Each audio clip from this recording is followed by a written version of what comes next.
এবার এলাকার দাবি মেটাতে সরাসরি মুখ্যমন্ত্রীর কনভয়ের সামনে এলাকার কাউন্সিলর। মুখ্যমন্ত্রী সম্প্রতি বীরভূম থেকে প্রশাসনিক বৈঠক করে ফেরার সময় ঘটনাটি ঘটে ডানকুনি টোল প্লাজায়। মুখ্যমন্ত্রীর কনভয় ডানকুনি টোল প্লাজা দিয়ে পাশ করার সময় ডানকুনির এক তৃণমূল কাউন্সিলর মুখ্যমন্ত্রীর গাড়ির সামনে এগিয়ে গিয়ে একটি খাম দিতে যান। সেখানে চন্দননগর পুলিশ কমিশনার দাঁড়িয়ে থেকে কনভয় পাস করাচ্ছিলেন। মুখ্যমন্ত্রীর নিরাপত্তা বলয় ভেঙে কেন কাউন্সিলর গাড়ির সামনে গেলেন সে বিষয়ে জিজ্ঞাসাবাদ করার জন্য ডানকুনি পুরসভার 13 নম্বর ওয়ার্ডের তৃণমূল কাউন্সিলর শুভজিৎ গাঙ্গুলিকে থানায় নিয়ে যায় পুলিশ। মুখ্যমন্ত্রী বীরভূম থেকে কলকাতা ফেরার পথেই ঘটনার রীতিমতো চাঞ্চল্যের সৃষ্টি হয়েছে।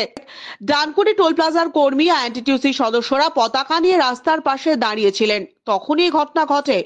এলাকার মানুষের দীর্ঘদিনের দাবিতে ডানকুনি রেল ওভারব্রিজ তৈরি হয়েছে, তাও রেল লাইন দিয়ে পারাপার চলেই, যার ফলে দুর্ঘটনাও ঘটেই চলেছে।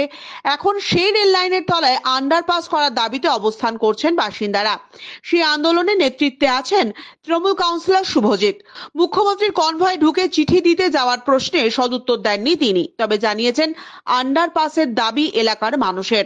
1 অক্টোবর পর্যন্তই অবস্থান ও সই সংগ্রহ চলবে এই দাবি মেটাতে। ডানকুনি থানায় কিছুক্ষণ জিজ্ঞাসাবাদ করার পর ছেড়ে দেওয়া হয় কাউন্সিলরকে। আজকে আপনাকে দেখা গেল মুখ্যমন্ত্রীকে কিছু একটা চিঠি বা কিছু দেওয়ার জন্য আপনি গিয়েছিলেন।